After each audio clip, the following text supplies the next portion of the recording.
देखिए, सदगुरु भगवान की जो कृपा है, उस कृपा से आपका जन्म एक ऐसे इलाके में हुआ है भारत के, जहाँ शराब, मांस, अंडे इत्यादि जो ये अशुद्ध भोजन है, इससे आप लोग बच गए, इससे आप बच गए। अपनी जो बातचीत हो रही थी वो ये है कि परमात्मा को यदि आपको पाना है तो आपको परमात्मा के ही गुणों को स्वीकार करना। परमात्मा का गुण है करुणा, परमात्मा करुणा करे, परमात्मा दया करता है। निर्दयी भोजन करोगे तो परमात्मा नहीं मिल सकता। यदि आप कोई मांस खाता है, अंडे खाता है, शराब पीता है, तो उसको परमात्मा मिलना मुश्किल है, असंभव। फिर अपनी बात चल रही थी कि भाई परमात्मा, मैं शंकराचार्य के बारे में बात कर रहा था कि शंकराचार्य की माता जी शांत हुई तो कोई ब्राह्मण उनकी तैयार नहीं, उनको अपनी माँ को स्वयं ले जाकर दाह संस्कार, उल्टे तर्क करने लगे, अब तो सन्यासी हो, आपकी काय की माँ, आपके काय के सांसारिक संबंध। ये बहुत गलत धारणा है। एक सन्यासी है, वो अपने परिवार को छोड़ता है तो इसलिए छोड़ता है कि ताकि वो उसका बड़ा परिवार हो जाता है, पूरा संसार उसका परिवार होता है। लेकिन संसार में उसका परिवार नहीं आता, वो दूसरों पे करुणा करता है। उसको इकलौता बच्चा, उसकी माँ है, उसकी माँ शांत हो गई तो क्या माँ के पास नहीं जाएगा। कोई बच्चा कलेक्टर हो जाता है, इसका मतलब उसके माँ बाप को मिल जाता है। कोई ब्रह्मवेत्ता हो जाता है तो ब्रह्मवेत्ता हो जाने का मतलब ये थोड़ी है कि कोई पागल हो गया, उसकी स्मृति नष्ट हो गई, ये परिवार को मिल जाए।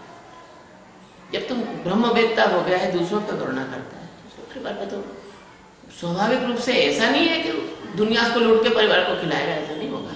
लेकिन जैसा दूसरों पर रखता है भाव, वैसा रखेगा। तो बातचीत ये चल रही थी कि परमात्मा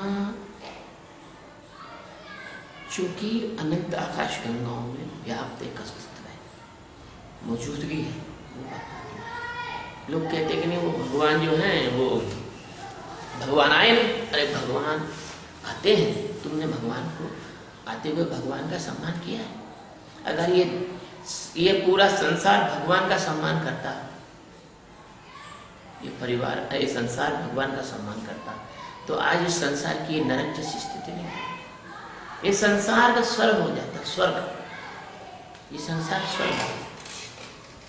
अगर आप भगवान का सम्मान करते तो ये संसार स्वर्ग हो जाता। कैसे हो जाता? वो ऐसे हो जाता कि भगवत्ता में जागे हुए जो महापुरुष है, ब्रह्मवेत्ता है, ज्ञानी है, सद्गुरु है, उनकी तो आप सुनते ही नहीं हो। आप तो ढोंगियों की सुनते हो, ब्रह्मवेत्ताओं की तो सुनते ही नहीं हो, आप बात ही नहीं सुनते हो, क्योंकि उनसे तुम्हारा कोई तालमेल ही नहीं बैठता। वो जगत को मिथ्या कहते हैं और तुम जगत में जीते हो, तो तुमको तो उन लोगों से कि भाई मेरे को अच्छी पत्नी मिल जाए, बाबा जी कुछ करो, तुम्हारा सम्मान चाहिए, तुमको परमात्मा चाहिए ही नहीं ना। तुम परमात्मा के मार्ग पे चलना ही नहीं चाहते, तुम तो इंद्रियों के मार्ग पे चलना चाहते। मुझे एक बात याद आ रही, एक रूपक है लेकिन बहुत सम, इस रूपक से बहुत अच्छे से बात समझ आती। एक रूपक है, वो ऐसा है कि एक बार भगवान नारद इसलिए कहूंगा कि प्रत्येक जो महापुरुष जो परमात्मा में जागा है वो भगवान है, क्योंकि भगवत्ता उसमें जागी है। मैं अभी चर्चा जो कर रहा था कि भी भगवान कोई व्यक्ति नहीं है, कोई आदमी नहीं है, कोई कुर्सी पे बैठा हुआ है, ऐसा नहीं है कि भगवान कोई जो है व्यक्ति है जो बैठा है सातवें आसमान के ऊपर बैठा हुआ है, कुर्सी लगा के, मनसत लगा के, कि कोई सम्राट है जो आप वहाँ से ऑर्डर भेज रहा है, पूरी सृष्टि उसका पालन कर रही है। ये जो धारणा बना रखी है, अरे भगवान बिना मर्जी के साथ पता नहीं हिलता है। अरे मूर्ख, तुमको पता नहीं गीता में भगवान क्या कहते हैं कि वो भी भगवान कृष्ण को भगवान मानोगे कि नहीं मानोगे? भगवान कृष्ण को भगवान मानते हो कि नहीं वेदांत में? मानते हो ना? बोलो। मानते हो ना? तो भगवान श्री कृष्ण ने गीता में क्या कहा? उन्होंने कहा प्रकृति क्रिया कर्माणि करता ही वो मुझे, प्रकृति करती है, हम अपने आप को करता समझते हैं। भगवान कुछ नहीं करते, भगवान की प्रकृति करती है। भगवान ने गीता में कहा, क्या कहा कि मेरी अष्टधा प्रकृति, 8 प्रकार की मेरी प्रकृति है और 2 प्रकार का मेरा परा और अपरा ये प्रकृति है मुख्य रूप से। तो भगवान जो है, इन्होंने क्या करा है कि भगवान को कर्ता मान लिया है, खुद करता है, भगवान को कर्ता माने बैठे हुए। और भगवान ने तो ये कर दिया, हमको दुखी दुख दे दिया, भगवान ने तो ये कर दिया। अरे भगवान क्या बताया, मैंने बहुत लोगों को भगवान की तस्वीर को फेंकते फाकते भी देखा, पैरों से कुचलते भी देखा। जब अंतिम अरे भगवान भगवान नहीं ऐसा है ऐसा बनाना। लो, तुमने अपनी मूर्खता भगवान पे आरोपित कर दी, क्योंकि गीता में भगवान ने कहा है कि भगवान कुछ करते नहीं है। भगवान ने क्या कहा? माया अध्यक्षण प्रकृति, मेरी अध्यक्षता में प्रकृति काम करती। भगवान के बारे में रामायण में कहा है, उपनिषदों में कहा है कि भगवान अकर्ता है, अभोक्ता है। आपने अपना जैसा सबको मान लिया, तो बात ऐसी आई कि भगवान जो भारत है वो आए कहाँ? मृत्यु लोक। ज्ञानियों का ऐसा रहता है कि दया करते, ऐसे मैं जो घूमता हूँ, किसी की कोई बात होती फट से आशीर्वाद भी नहीं मांगे देते, वो नहीं मांगता तो भी दे देता। कई लोगों को वैसे कह देता था, ये मेरा कार्ड रखो, तुम्हारा एक्सीडेंट नहीं होगा, ये नहीं होगा।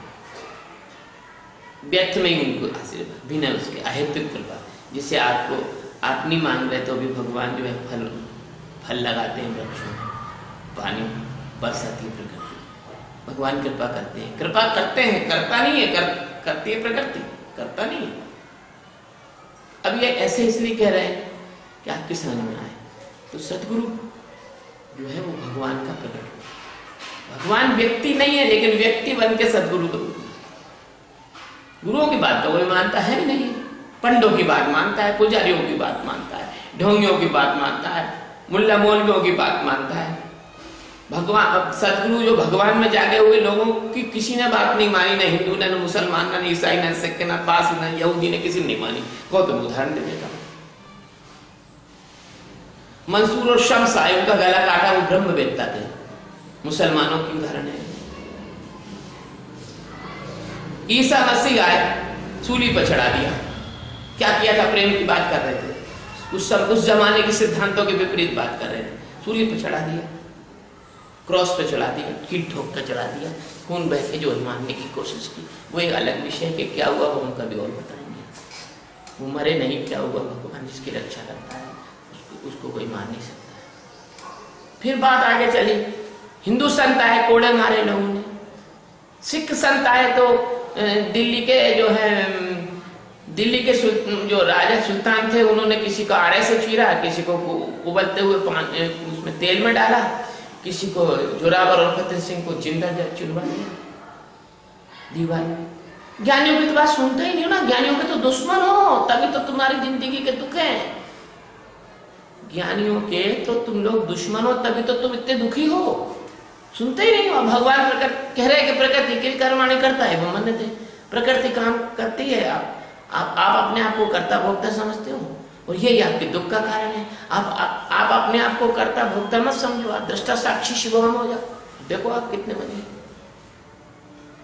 अगर आप कर्ता भोक्ता हो तो चलो अभी छींक के बता दो, बड़े कर्ता बने फिर रहे हो तो। बिना छींक नहीं आ रही हो, ऐसे दोनों हाथ ऐसे रखो, छींक के बताओ, नहीं छींक सकते। आप कर्ता भोक्ता, आप करता हो तो आप बड़े करता हो, चलो अपने बचपन में आके बता दो, बच्चे बन के बता दो, या अपने बाल सफेद हो गए, इन बालों को सफेद होने से रोक लो, अगर रोक सकते हो, बुढ़ापे को आने से रोक लो, दांत टूटने से रोक लो, बीमारी को आने से रोक लो, मृत्यु को आने से रोक लो। बड़े करता होता।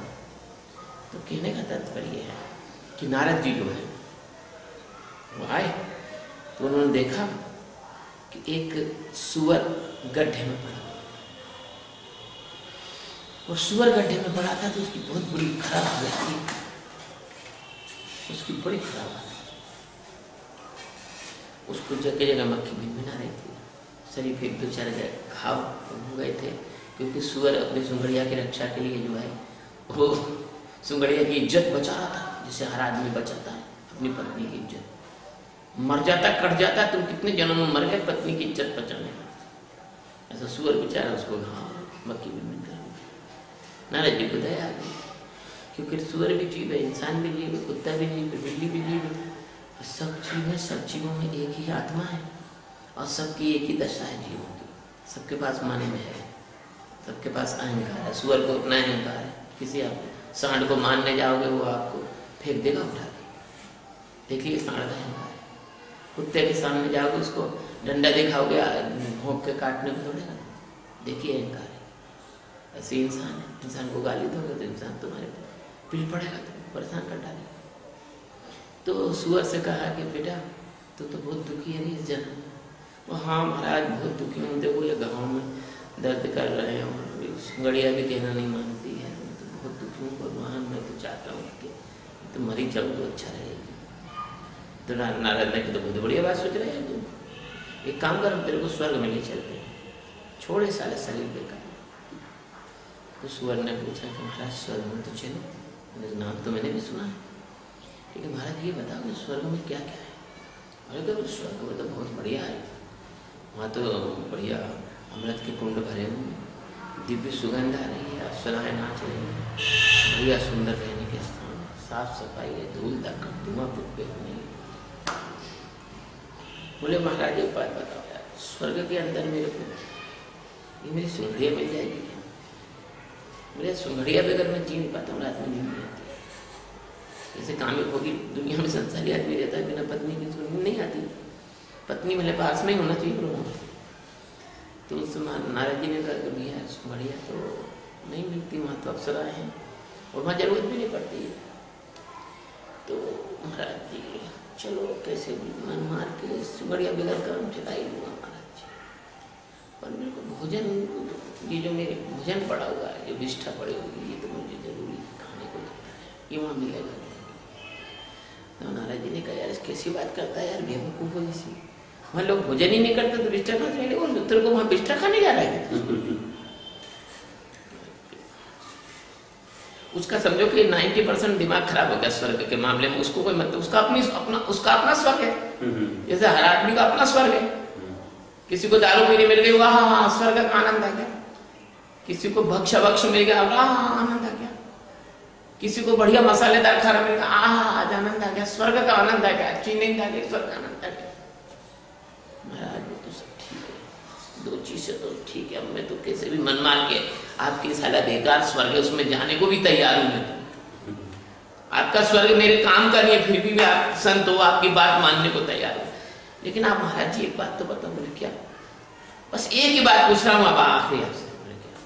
महाराज जी ऐसा गड्ढा मिलेगा कि नहीं स्वर्ग में कीचड़ वाला, अम्मा जिससे आराम से मैं बैठ सकूं? अरे क्या यार बेवकूफ आदमी, उसमें गड्ढा वड्ढे की जरूरत क्या है? बढ़िया वहां तो फर्स्ट क्लास तेरे को अच्छे पलंग गलीचे लगे हुए हैं, गद्दी लगी हुई है, फर्स्ट क्लास बैठना। अरे भगवान आप आगे बढ़ो यार, तुम्हारे स्वर्ग को मैं चूमों को चाटूं यार, भगो आगे जाओ। नारद आ गए कहीं, पता नहीं किसने तुम्हारे को देवर्षि नाम रख दिया है। कैसे आदमी, कैसे स्वर्ग बनाया तुम लोगों ने? वहां ना सुंगड़िया है, ना टट्टी है, ना बेटे को गड्ढा है, कैसे स्वर्ग है तुम्हारे? तो कहने का तात्पर्य है कि तुम जो वो जीवन इस संसार के जो लोग हैं वो सुअर जैसा जीवन जीते, उनके अपने कल्पनाओं के स्वर्ग है, उनकी अपनी खुद की वासना है, उनकी खुद की आकांक्षाएं, वो महापुरुषों की बात सुनना ही नहीं चाहते हैं। वो तो महापुरुषों को कहते हैं आगे बढ़ो। अगर ऐसी स्थिति नहीं होती तो परमात्मा ने तुम पे कृपा करके हजारों नहीं बल्कि लाखों लोगों को भेजा है, लाखों सदगुरु आए, हजार नहीं आए।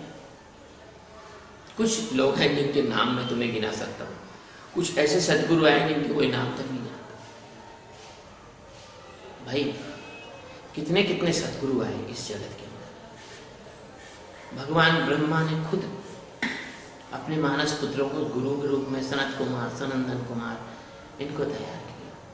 फिर भगवान ने 24 अवतार लिए, 30 अवतार लिए, 24 मुख्य 30 अवतार लिए। वो गुरु बन के आए, कपिल बन के आए, है ना। इसके बाद में भगवान राम और कृष्ण बन के आए सदगुरु के रूप में। इसके बाद जो है दादू, पलटू, रविदास, नानक, कितने कितने महापुरुष हर काल में आए और उन्होंने हमेशा सत्य का प्रतिपादन किया, लेकिन उस सत्य को किसी ने स्वीकार नहीं किया। लेकिन जो लोग, ढोंगी लोग तुम्हारे मनमानी बात को कह देते, जो तुम्हारे मन को खुश कर देती है, बस तुमको वही गुरु अच्छा लगता है। तुमको वही गुरु अच्छा लगता है जो तुम्हारी मन को खुश करने वाली बात करे। फिर यही कारण है कि जब तुम अपने मन की वासनाओं को गुरु के माध्यम से पाना चाहते हो, तो तुम्हारे गुरु भी ऐसे ही वासनिक हैं। उनको भी तो वासना चाहिए, फिर तुमको चाहिए तो फिर वो तुम्हारे धन पे नजर रखते हैं, तुम्हारी जमीन जायदादों पर नजर रखते हैं, फिर बड़े बड़े आश्रम बनाना चाहते हैं। फिर वो उनकी जो है वो पोल पट्टियां, सीढ़ी वीढ़ी तुमको पता लगती हैं कि वो ऐसा भी करते हैं, वो वैसा भी करते हैं। परमात्मा की जो चर्चा चल रही थी वो ये चल रही थी कि परमात्मा कोई व्यक्ति नहीं है, परमात्मा एक मौजूदगी है, एक उपस्थिति है, एक अस्तित्व है, एक होना है। अभी सुबह हम और वेदांतानंद जी थे तो बातचीत चले, तो हमने वेदांतानंद जी से कहा कि यार देखो, ये सारी शास्त्रवास की बात तो छोड़ो, लेकिन हम प्रैक्टिकल बात बताते हैं। बोले क्या? मैंने एक मरी हुई स्त्री और एक मरा हुआ आदमी, दोनों को पास में लिटा दो, दोनों को किसी को कुछ सुख मिलेगा? 2 लाश स्त्री पुरुष की लिटा दो, मिलेगा सुख? नहीं मिलेगा, नहीं मिलेगा। तो मैंने ये कहना, मैंने ये कहा वेदांत कि तुम्हारे अंदर जो परमात्मा का मौजूदगी है, परमात्मा की अस्तित्व की, उसके ही कारण तुमको सुख मिलता है। जिस सुख को तुम सोच रहे हो ना कि मैं भोजन बढ़िया स्वाद ले रहा हूं, इंद्रियां उससे प्रकाशित होती है, वो इंद्रियों से प्रकाशित नहीं होता। तुम्हारी जीव जो चखने की ताकत रखती है वो सिर्फ इसलिए कि तुम जिंदा हो, तुम में जीवन है। जो भगवान श्री कृष्ण ने कहा कि जीवस्य जीवनोऽहम्, जीवों में मैं जीवन हूं। उस जीवन को तो जान लो जो तुम में है, उसको जान लो तो तुम ब्रह्म को जान लिया, तुमने ब्रह्मवेत्ता हो गए, तुम मुक्त हो गए, महापुरुष हो गए। तुम जिस आंखों से तुम टुकुर टुकुर मुझे देख रहे हो, किसी को भी देख रहे हो, वो आंखों में देखने की शक्ति तुम्हारी तभी तक है जब तक तुम जीवित हो। इतनी सिंपल बात आध्यात्म में समझ में नहीं आती। जब तक तुम परमात्मा से, तुम्हें और परमात्मा में कोई संगति है, तुम्हारी और परमात्मा की संगति जीवन है। मैं आपको बता देता हूं परिभाषा है जीवन की। तब तक तुम सेक्स का अनुभव भी तभी कर सकते हो, तुम फूड का एंजॉयमेंट भी तभी कर सकते हो, तुम बढ़िया नेचुरल ब्यूटी भी जब देख सकते हो, तुम्हारी पत्नी की ब्यूटी भी जब देख सकते हो। ये तो मर जाओ, फिर तुम्हारी सुंदर पत्नी को कहेंगे अच्छे गहने मैंने पहन के, तो तुम देख के बताना कैसी लग रही है। ये बता सकते कितना सरलता से मैं इस बात को समझा रहा हूं अध्यात्म को, कि तुम अपने जीवन को भर जान लो तो तुमने परमात्मा को जान लिया। अब ये तो कितना इजी है, तुम तो जी रहे हो, तुम खुद जी रहे हो तो तुम जीवन को जान सकते हो। तुम्हारा जीवन क्या है? जीवस्य जीवनोऽहम्, परमात्मा जीवन है। और जीवन को मैं कहूं कि भाई जीवन को कोई शक्ल दे दो, कोई मूर्ति बना दो जीवन की, तो तुम मूर्ति बना सकते हो जीवन की? अरे मैं उस जीवन की बात नहीं कर रहा फिल्म एक्टर की, मैं उस जीवन की बात कर रहा हूं जो कुत्ते में, गधे में, बिल्ली में, सुअर में, तोते में, हाथी में, मछली में, मनुष्य में, शेर में, लोमड़ में, चीते में, हिरण में, कीड़े में, मकोड़े में, सब में है। अब जीवन की, तुम जीवन का कोई चित्र नहीं बना सकते, जीवन की कोई मूर्ति नहीं बना सकते, लेकिन कुत्ता जीवन भर कुत्ता रहे, घोड़ा जीवन भर घोड़ा रहे, पर उसको ये नहीं मालूम कि मैं कौन हूँ, कुत्ता हूँ। उसको अपने आप को घोड़ा कुत्ता भले समझे, लेकिन उसको नहीं मालूम कि मैं क्या कौन। खा लेगा, पी लेगा, जो कुछ तुम कुछ कर रहे हो वो सब जीव जानवर कर रहे हैं। तुम खाते हो, जानवर खाता है। तुम पीते हो, जानवर पीता है। तुम बच्चे पैदा करते हो, जानवर बच्चे पैदा करते हैं। तुम हंसते हो, रोते हो, जानवर भी खुश होता है, जानवर भी दुखी होता है। फर्क सिर्फ इतना है कि तुम केवल एकमात्र ऐसे जीव बने हो सारे जगत में, संसार में, कि तुम ही सिर्फ अपने आप को खोज सकते हो, जान सकते हो। तभी कहा गया है कि बड़े भाग मानुष तन पावा, वो सुर दुर्लभ सदग्रंथन। ये खास बात है कि तुम ही जान सकते हो। कुत्ता अपने को नहीं, कुत्ता ब्रह्मज्ञानी नहीं हो सकता है, गधा ब्रह्मज्ञानी नहीं हो सकता है, शेर ब्रह्मज्ञानी नहीं हो सकता है, पक्षी ब्रह्मज्ञानी नहीं हो सकता है, लेकिन तुम ब्रह्मज्ञानी हो सकते हो। और ब्रह्मज्ञानी होने का मतलब ये नहीं, मैंने कहता हूँ ब्रह्मज्ञानी कोई ऐसा नहीं होता कि ब्रह्म का ज्ञान हो गया साहब कोई, तो जो ब्रह्म को जिसने जान लिया वो ब्रह्म से भी बड़ा हो जाएगा। क्योंकि मैंने जान लिया कि ये मोबाइल है, तो मोबाइल से तो मैं ज्यादा सक्षम हो, जानकार हो गया कि मेरे ये मोबाइल है। ब्रह्म कोई इंस्ट्रूमेंट नहीं जिसको तुम जान लिया। ब्रह्म को जानना, ब्रह्म में रूपांतरित हो जाना है। जैसे अग्नि, लकड़ी को अग्नि में डाल दो, अग्नि, वो लकड़ी जलने के बाद आप उसको लकड़ी नहीं कह सकते, आप उसका सोफा सेट नहीं बना सकते। जलने के बाद उसको वो अंगारा हो जाती है, अग्नि हो जाती है। ऐसे ही तुम जो है ब्रह्म ही हो जाओगे। अब एक बहुत बड़ी बात है कि अमेरिका में एक महिला मेरे से जुड़ी और उसको मैंने अच्छी से बात बताई, तो उसने क्या सोच लिया दिमाग में कि किसी को ब्रह्म ज्ञान होता है तो वो आदमी सुसाइड कर लेता है, मर जाता है। भाई ऐसे उदाहरण समझाता हूँ, लकड़ी जल के और आग हो जाती है, तो वो समझी कि आदमी भी जल के मर जाता होगा। अरे नहीं नहीं, मेरे सदगुरु भगवान स्वामी अखंडानंद जी 150 साल जिए। मेरे सदगुरु भगवान क्या नाम है, ज्ञानेश्वर महाराज ने जीवित समाधि ली। ऐसे भगवान कृष्ण कितने साल जिए, भगवान राम कितने साल जिए, तो क्या ब्रह्म ज्ञानी नहीं थे उनको? तो भगवान राम को तो गुरु वशिष्ठ ने 12 साल में ही ज्ञान करवा दिया था। ये कहते हैं कि भगवान के अवतार थे। अरे भगवान का अवतार तो तुम भी हो भाई। भगवान ने भगवत्ता तो तुमने जीवन के रूप में डाली हुई है, तो भगवान का अवतार तो तुम भी हो। तब कहते नर से नारायण हो सकता है। अरे नारायण तो वही तुम। नर का अयन, अयन का मतलब होता है नर के अंदर जो जीवन की ऊर्जा है, नारी के अंदर जो जीवन की ऊर्जा है। इसलिए तो कहते सिया राम मैं सब जग जानी, सारा जगत परमात्मा है। सर्वखिल ब्रह्मा, उपनिषदों को बात है, सर्वखिल ब्रह्मा, सब जगह ब्रह्म ही ब्रह्म है। ब्रह्म सत्यम जगत मिथ्या, ब्रह्म ही सत्य है। क्योंकि जैसे तुम स्वप्न में देखते हो तो स्वप्न में तुम रहते हो, लेकिन स्वप्न तुम्हारा नष्ट हो जाता है जागने के बाद। ऐसे जागृत में भी तुम रहते हो, जागृत नष्ट हो जाता है मृत्यु के बाद। समाधि में भी तुम रहते हो, लेकिन समाधि नष्ट हो जाती है ना। तो जागृत, स्वप्न, समाधि, तो जागृत, स्वप्न, सुषुप्ति। सुषुप्ति में तो गहरी नींद या सपना नहीं होता। जैसे क्लोरोफॉर्म सुंघा दो, मरीज बेहोश हो गया, उसका पेट चीर दिया, ऑपरेशन कर दिया, उसको पता ही नहीं लगता। ऐसे छोटे बच्चे हैं, सो रहे हैं, उन बिस्तर में पेशाब कर दिया, उनको पता ही नहीं। इसको कहते हैं सुषुप्ति। जागृत, स्वप्न, सुषुप्ति और समाधि।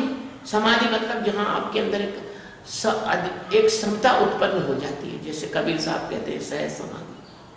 जीवन में जियो, लेकिन समाधि का जीवन में जाता है। जीवन में समत्वता आ जाती है। जो गीता का समत्व योग है वो जीवन में प्रैक्टिकल रूप में खड़ा रहता है। तो जागृत, स्वप्न, सुषुप्ति, समाधि और तुरीय भान। और एक तुरीय अवस्था है। तुरीय अवस्था वो अवस्था है जो आत्म साक्षात्कार के पहले की अवस्था है। गुरु गीता में दोहा भगवान ने लिखाया है हमसे कि संस्कृत की गुरु गीता को हिंदी में करने का जो भी भगवान ने दिया है प्रसाद, तो उसका एक दोहा है कि जागृत, स्वप्न, सुसुप्ति, समाधि और तुरीय ज्ञान और सतगुरु शक्ति प्रकाश ते मन बुद्धि मत मान। मन बुद्धि से नहीं होता है ये भगवान सतगुरु जो संसार भर के करोड़ों अरबों खरबों आकाश गंगाओं के जो स्वामी हैं, जो सब में व्याप्त हैं, जो कण कण में भरे हुए हैं, उनकी शक्ति से प्रकाशित होता है। जब बात चली और हिरण्यकश्यप ने कहा, प्रहलाद से पूछा, बता तेरा विष्णु कहाँ है, बता तेरा भगवान कहाँ है।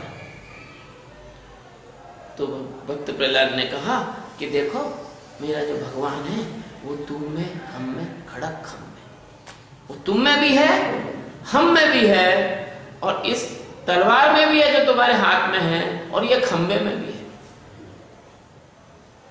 तो हिरण्यकश्यप प्रहलाद को मारने की पूरी कोशिश करा था, जो भी कुछ कर सकता था सब कुछ कर चुका था, प्रहलाद को मार नहीं पाया। खिसियानी बिल्ली खंबा नोचती थी, जब कुछ नहीं होता कि बिल्ली खिसिया जाती है तो किसी को जो काट पीट के भग्या मार के भग्या, उसका तो कुछ नहीं पड़ती, बाद में गुस्से में खंबा नोचती है। तो हिरण्यकश्यप ने प्रहलाद को मारने की पूरी कोशिश की, उसमें वो असफल हो गया। तलवार को वो तोड़ नहीं सकता था, क्योंकि तलवार से उसको विष्णु भगवान से लड़ाई करनी थी। तुम में, हम में, खुद को मान नहीं सकता था, कि खुद उसने ऐसा वरदान लिया हुआ था कि वो ना दिन में मरे, ना रात में मरे, ना अस्त्र से मरे, ना शस्त्र से मरे, ना जमीन में मरे, ना आकाश में मरे। तो अब एक ही विकल्प बचता था, प्रभु जाको दारुण दुख दे ताकि मति पहले ही हल गई। ऐसा कुछ लिखा है, बेचारा भक्ति मार्गी थे तुलसीदास जी, लिख गए, ज्ञान मार्ग से भले गलत है लेकिन बात पता। तो जिसको परमात्मा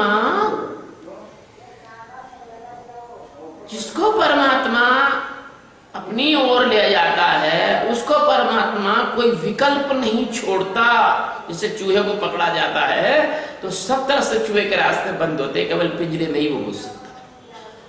ऐसे हिरण्यकश्यप के पास सारे रास्ते बंद थे। ऐसे परमात्मा का जिज्ञासु का भी ऐसा ही होता है। जिसको परमात्मा की ओर जाना होता है तो या तो उसको अनाथ कर देता है, जैसे तुलसीदास जी बेचारे अनाथ हो गए, पत्नी का सुख नहीं लेने देता। पत्नी ने उनको कह दिया कि ऐसी प्रीति मेरे में, ऐसी भगवान में हो तो तुम्हारा उद्धार हो जाए। पत्नी से भी उल्हाना खा गए। तो उसको केवल एक ही और एक ही सहारा बचता है, वो परमात्मा का रहता है। वो ब्रह्म ज्ञान की तरफ भी बढ़ सकता है, उसको वहीं बढ़ना पड़ता है, झक मरा कर उधर जाना पड़ता है। भगवान की ऐसी कृपा। तो प्रहलाद की बात सुन के हिरण्यकश्यप खिसिया गया और उसने अपनी तलवार खंबे में मारी। अब खंबे में तलवार मारने से क्या कोई खंबा कटता है क्या? आप खुद ही बताओ, लाओ तलवार मारो खंबे में। लकड़ी का भी ऐसा मोटा खंबा होगा तो तलवार से नहीं कटेगा, जिसमें तो पत्थर का खंबा। तो तलवार मारी तो भगवान का वो तो एक रूपक है, ये बताने के लिए है कि भगवान जड़ चेतन सब में मौजूद है। परमात्मा जड़ में, चेतन में, सब में मौजूद है। तभी से फिर लोग डर गए और मूर्ति की पूजा भी करने लगे, क्योंकि उन्होंने देखा और पत्थर के खंबे में से भगवान आ गए। लेकिन उन्होंने ये नहीं देखा कि प्रहलाद की भक्ति से में कितनी ताकत थी। तो कहने का मतलब ये है कि जब तलवार मारी तो भगवान उसमें प्रकट हुए। और एक कहानी कहती है कि उसको हिरण्यकश्यप को उन्होंने अपने, हिरण्यकश्यप बहुत भागा, भगवान ने पकड़ लिया। नरसिंह थे, आधा शेर आधा मनुष्य का शरीर था। ऐसे तुम नरसिंह हो। नरसिंह वो होता है जो नर होने के बाद भी सिंहत्व को प्राप्त करे। अभी सिंघम पिक्चर आई थी ना, ऐसे तुम्हारे अंदर भी सिंघम है, तुम्हारे अंदर एक शेर है, तुम्हारे अंदर एक बब्बर शेर है जो परमात्मा के ज्ञान को प्राप्त करके परमवीर हो सकता है, महावीर हो सकता है, हनुमान हो सकता है। आप अपने मान को, अपने अहंकार को हनन कर सकते हो। आप नरों में सिंह हो सकते हो, नर केसरी हो सकते हो। तो भगवान ने प्रकट हुए, हिरण्यकश्यप को उठाया, पेट फाड़ा। वो सारी पंडितों की बात है। उनने पूछा कि आकाश से क्या धरती है, कि दिन है, कि रात है, कि शाम का टाइम था, सब छोड़ो। लेकिन उसमें मुख्य बात यह है कि भगवत्ता हर जगह मौजूद है। भगवान भगवत्ता कण-कण में मौजूद है। और उस कण-कण में अगर वो मौजूद है तो भैया तुम में तो होएगी ना। अरे जब को तुम लोग मूर्ति पूजा करने जाते हैं, मंदिर जाते हैं, भैया मंदिर तुम जा रहे हो। अगर पत्थर की मूर्ति में भगवान है तो तुम्हारी जीवित मूर्ति में भगवान क्यों नहीं है? जब पत्थर में तुम मान रहे हो कि भगवान है। मैं कई बार कहता हूं, देखो पत्नी है, अपनी पत्नी को तुम देवियों की तरह क्यों नहीं मानते? नवरात्रि में 9 देवी की पूजा करते हो, पत्नी की पूजा कर लो, माँ की पूजा कर लो, बहन की पूजा कर लो, बहन को सुख दे दो, माँ को दे दो। इनमें तो तुम्हें देवी नहीं दिखती, लेकिन वहां जाके 1-2 घंटे आरती करोगे। ऐसे मंदिरों में अगर भगवान है, मूर्ति में यदि भगवान है, अगर खंबे में से भगवान नरसिंह प्रकट हो सकते हैं, तो भैया तुम्हारे अंदर से भी तो प्रकट हो सकते हैं। तो अपने आप को जानो ना, अपने अंदर के स्वरूप को जानो ना, अपने परमात्मा को पहचानो ना, अपने अस्तित्व को पहचानो ना, अपने होने को पहचानो ना, अपने जीवन को पहचानो ना, अपने प्रकाश को पहचानो ना। अपने अंदर जो प्रेम का झरना बह रहा है, उसको उसमें पत्थर क्यों डाल रहे हो? उस झरने को फूटने दो ना। अपने प्रेम को पहचानो। दुनिया से प्रेम मांगते फिर रहे हो, पत्नी से प्रेम मांग रहे हो, पड़ोसी से प्रेम मांग रहे हो, गुरु से प्रेम मांग रहे हो, बहन से प्रेम मांग रहे हो, भाई से प्रेम मांग रहे हो, और फिर वो वाली स्थिति पैदा हो जाती है कि गद्दी पीछे गधा फिरे तो फिर क्यों ना दुलत्ती खाए। अरे गधी के पीछे गधा दौड़ता है तो गधी दोनों पैर उठा के मुंह में लात मारती है, गधे का मुंह में खून निकाल देती है। ऐसे तुम लोगों से प्रेम मांग रहे हो, तुम लात मार रहे हो, और अपने अंदर भगवान बैठे हैं, उधर तो तुम्हें कोई ध्यान ही नहीं है। इस संसार को अपन ये देना चाहते हैं कि अरे भगवान हर जीवित व्यक्ति में भगवान है। क्यों मछली में भगवान है? मत्स्य अवतार लेके आए। कछुए में भगवान है, कश्यप अवतार लेके आए। शेर में भगवान है, नरसिंह अवतार लेके आए। कौवे में भगवान है, कागभूषण जी के रूप में आए। रीछ में भगवान है, रीछ में भगवान है, जामवंत के रूप में आए। बंदर में भगवान है, हनुमान के रूप में आए। कुत्ते में भगवान है, युधिष्ठिर के साथ स्वर्ग गया, कार्तिकेय उसका अपने दत्तात्रेय का वाहन बना। चूहे में भगवान है, गणेश जी के साथ रहा। हाथी में भगवान है, गणेश के रूप में आए। अरे भैया क्या यार, तुमको इतना भगवान ने इतने रूपक बनाए तुम्हें, लेकिन तुम्हें भगवान अपने अंदर दिखता ही नहीं है। और ब्रह्म वेत्ताओं की बात नहीं मानते हो, और ढोंगियों की बात मान रहे हो, करोड़ों अरबों रुपए ढोंगियों के चक्कर में लगा रहे हो, उसके बदले में शांति पा रहे हो, दुख पा रहे हो, क्लेश पा रहे हो, और फोकट के अंधविश्वास अपने पैसे से खरीद रहे हो, और अपने को तनावग्रस्त कर रहे हो, और हार्ट अटैक ब्रेन हेमरेज से मर रहे हो। पंडित जी ने कह दिया तुमको 7.5 चल रहा है, अब मरे जा रहे हैं। 7.5 चल रहा भैया, पता नहीं क्या हो जाए। और उस भय के अंदर नहीं हो रहा सो हो जाएगा, रसायन जीवन के बदल गए, क्योंकि भय से जीवन में विषाक्त रसायन बनते और निर्भयता से जीवन में अमृत बनता है मस्तिष्क से। और तुमको पंडित जी ने भय डाल दिया, तो तुम्हारे अंदर रसायन बन रहे हैं जहरीले, और डरे जा रहे हो, मरे जा रहे हो। किसी ने कह दिया तुम्हारे घर में तो किसी ने जादू टोना कर दिया है, वो ये भूत प्रेत बाधा है, तुम्हारे घर में किसी ने चौकी बिठा दी है, तुम्हारे लड़के पे तो किसी ने काला जादू कर लिया है, अब कुछ किया ही नहीं है तो तुम भयभीत हो रहे हो, लड़के को दृष्टि से देख रहे हो, यार इस पे तो काला जादू कर दिया, पत्नी को तो किसी ने ऐसे कर दिया, घर में तो ऐसा हो गया है, फलाना हो गया है। अरे पैसा खर्च करके और मतलब ये समझो कि तुम जो है जहर खरीद कर खुद ही खा रहे हो।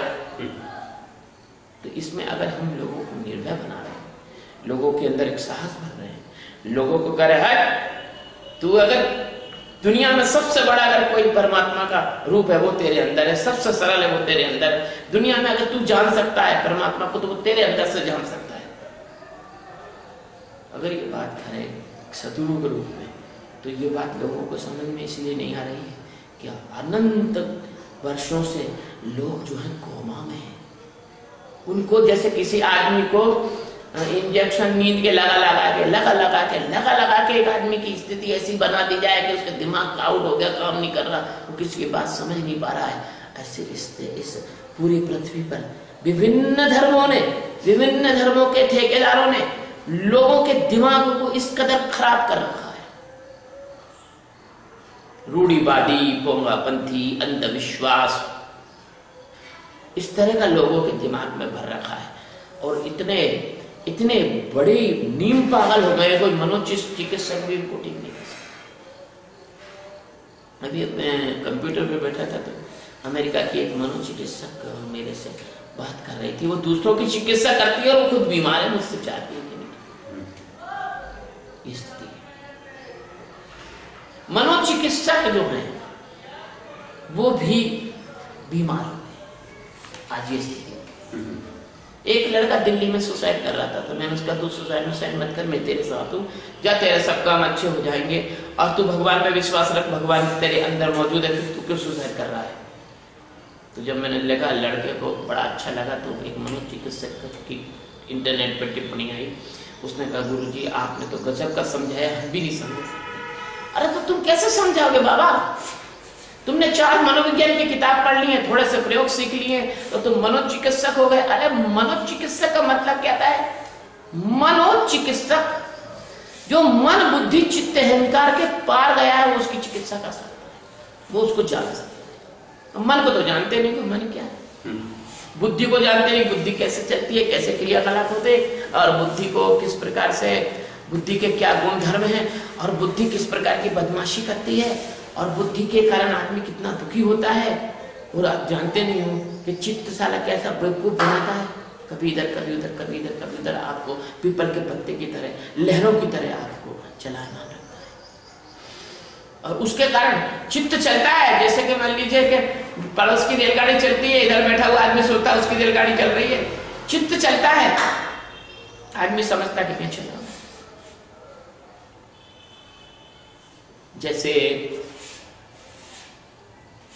जैसे रेत में पानी का दिखना, जैसे आकाश में विभिन्न आकारों का दिखना, जैसे रात में सपनों का दिखना, जैसे पागल आदमी के दिमाग में भ्रम, ऐसे ही जो मन बुद्धि को नहीं जानते हैं। जैसे 3D पिक्चर में एक छोटी सी बात आई कि 2 देहाती लोग थे, 2-3 देहाती, वो 3D पिक्चर देखने को गए।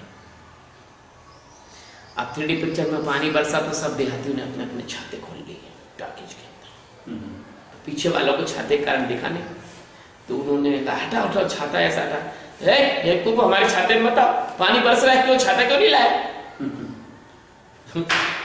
अब बताइए वहां पानी बरस रहा था क्या? वहां पानी बरस रहा था क्या? ऐसा तुम्हारा संसार 3D पिक्चर है। फिर क्या हुआ कि घोड़ा कूदा 3D पिक्चर में, तो देहाती के पास डंडे थे, तो उन्होंने ऐसा डंडा घुमा के घोड़े को भगाया, तो सामने जो बैठे थे खोपड़ी में डंडा लग गया। तो उन्हें क्या कर रहे हो ये यहाँ क्या? बोले क्या कर रहे हैं? अरे घोड़ा कूदा, घोड़े को भगाया, तुम्हारे ऊपर कूद गया, हम तो बच गए।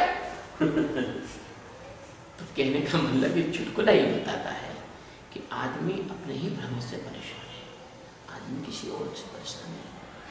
आदमी खुद अपने अंदर इतना कचरा कूड़ा इकट्ठा करके बैठा है कि वो अपने कचरे कूड़े के कारण मनोरोगी हो गया है, मनोरोगी, मन का रोगी हो गया है वो। और मन के रोग को मिटाने के लिए केवल और केवल तुमको सतगुरु की जरूरत है। जैसे मीरा ने कहा है कि मीरा की जब पीर मिटे जब बेत सवरिया हुए, हेरी में तो प्रेम दीवानी मोरो दर्द न जाने। तुम्हारी पीड़ा तो केवल सतगुरु मिटा सकता है, और सतगुरु की तुम बात सुनते नहीं, सबकी बात सुनते हो, सतगुरु की तुम बात सुनते नहीं, सतगुरु की बात सुनते हो, सबकी बात सुनते हो।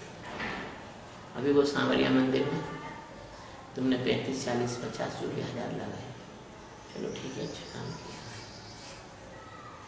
ठीक किया, लेकिन सतगुरु के लिए कभी भाव नहीं जागा कि सतगुरु को भी 35, 40 हजार किसी काम में लगा। सतगुरु के लिए सुनते हो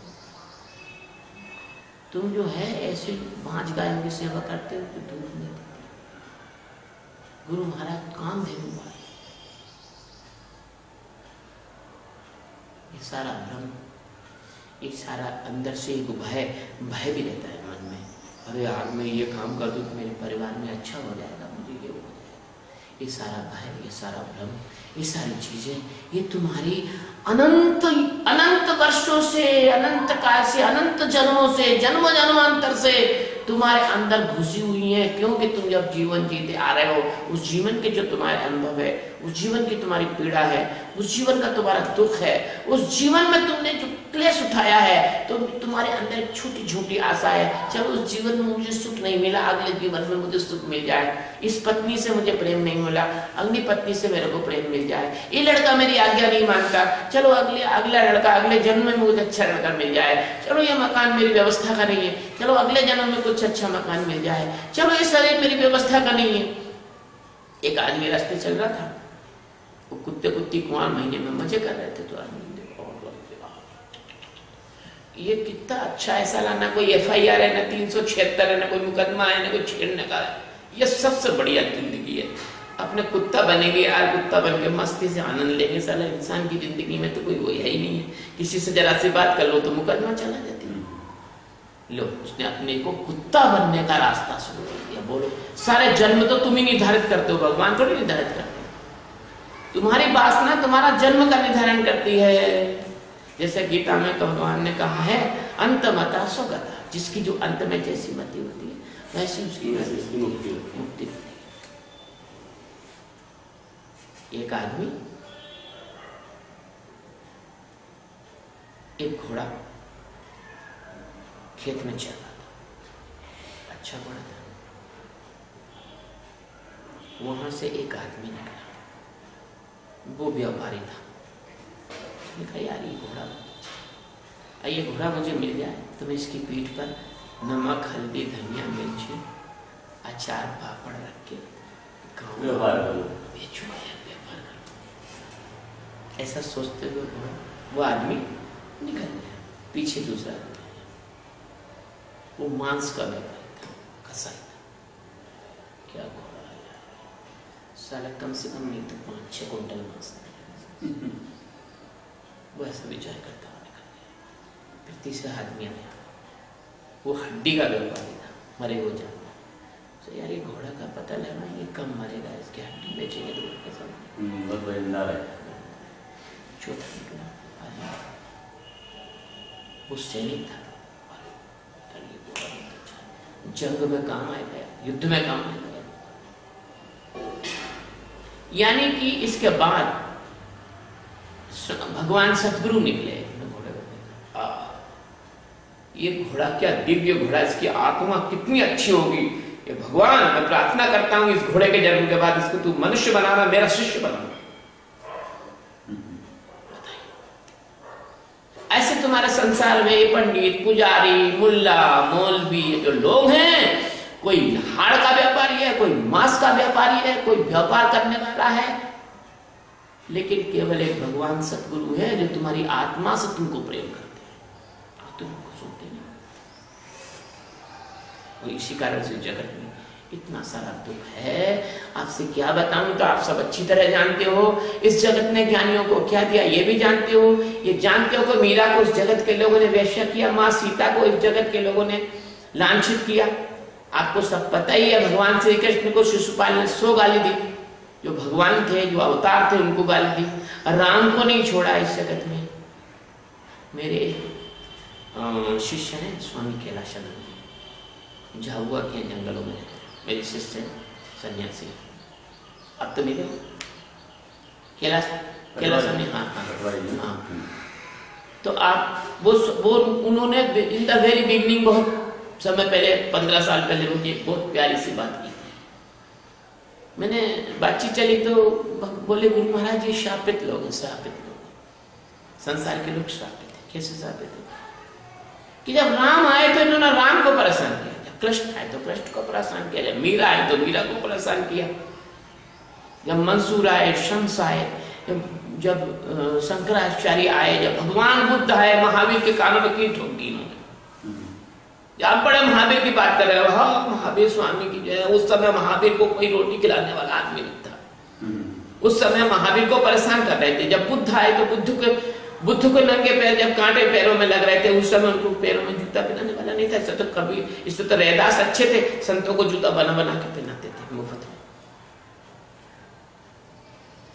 तो कभी उन्होंने बोला कैलाशानंद जी ने कि भगवान जी, जब महापुरुष आए और महापुरुष ने परमात्मा ब्रह्म की बात इनसे करी, इनको प्योर माल सप्लाई करने की कोशिश करी, इनके सारे दुख दर्द को दूर करने की कोशिश करी, इनको मुक्ति देने की कोशिश करी, तो इन्होंने उनको परेशान करके, गाली देके, उनका अपमान करके, उनको निंदा करके, और तो और उनके पास दूसरों को जाने तक नहीं दिया। इतनी निंदा की, इतना। उस आदमी को इस जगत में कोई ब्रह्मवेत्ता होता है तो उस ब्रह्मवेत्ता की सेवा करने वाले तो कम, निंदा करने वाले इतने इकट्ठे हो जाते हैं कि उस ब्रह्मवेत्ता के पास आदमी जाना पसंद नहीं करता। इतना उसका दुष्प्रचार कर देते मिल के सब। तो उनको श्राप दिया कि जाओ तुम पत्थर हो, तुम जड़ हो, तुम मरे हुए लोग हो, तुम मरे हुए की पूजा करना। तब से इनको जो श्राप है, ये पत्थरों की पूजा करते हैं। ये कोई मर जाता है तो उसकी बड़ी बड़ी बातें करते हैं। वही आदमी जिंदा होता है, जब जीवित होता है तो उस आदमी को सताते हैं। वो मर जाता है तो उसकी मूर्ति बना के उसके गले में 100-100 रुपए का हार डालते हैं। ये शापित लोग है, ऐसा बोला स्वामी कैलाशानंद जी ने। अब मुझे वो बात बिल्कुल जच गई। क्यों जच गई? कि जैसे ही उनने बोला, अब वैसे ही मुझे कबीर साहब की वो वाणी याद आ गई, जब कबीर साहब कहते हैं कि साध हो ये मुर्दों का गाँव, सांच कहूं तो मारन धावे और झूठे जग पतियाए। सच बात कहूं तो लोग मारने दौड़ते हैं और झूठ कहूं तो सबको अच्छा लगता है। ब्रह्मवेत्ताओं की बात सुनो, भगवान ने एक अवसर दिया है, जब तक मेरा ये शरीर है तब तक मैं सत्य की बात करता रहूंगा, क्योंकि ये तो हम लोगों की मजबूरी है। सूरज तो प्रकाश देता ही है, गाय तो दूध देती ही है, वृक्ष तो फल देता ही है, पानी का तो स्वभाव ही शीतलता है।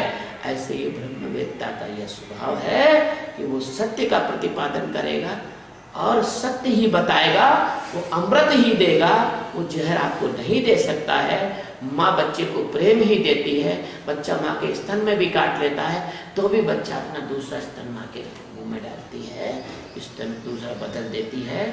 इसी तरह से परमात्मा में जागे हुए, परमात्मा में ठहरे हुए, परमात्मा में जीवन जीते हुए जो महापुरुष होते हैं, वो आपको परमात्मा के रूप में रूपांतरित करना चाहते हैं, आपका ट्रांसफॉर्मेशन करना चाहते हैं, आपके समस्त दुखों को दूर करना चाहते हैं। जैसे आप किसी की मदद करते हैं, किसी को नौकरी, किसी की शादी, किसी को कपड़ा, किसी को मकान देते हैं, अरे सबसे बड़ी मदद, सबसे बड़ी सेवा किसी को अपने आत्म स्वरूप में जगाना है, क्योंकि उससे संसार के अनंत जन्मों के दुखों की निवृत्ति होती है।